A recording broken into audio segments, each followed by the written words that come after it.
मराठा समाजाचे नेते मनोज जरांगे 20 जानेवारीपासून मराठा आरक्षणासाठी मुंबईकडे रवाना होणार आहे. लाखोंच्या संख्येने समाजबांधव या आंदोलनात सहभागी होणार आहे.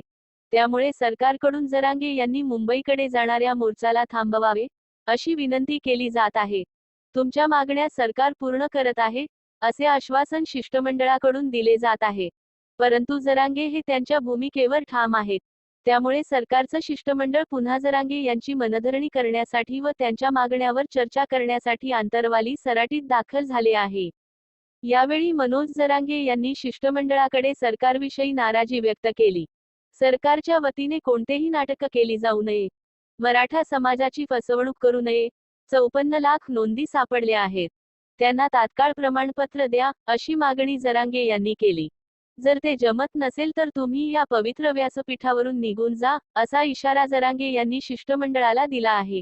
या शिष्टमंडळात आमदार बच्चू कडू व मुख्यमंत्र्यांचे विश्वासू मंगेश चिवटे यांचा समावेश होता.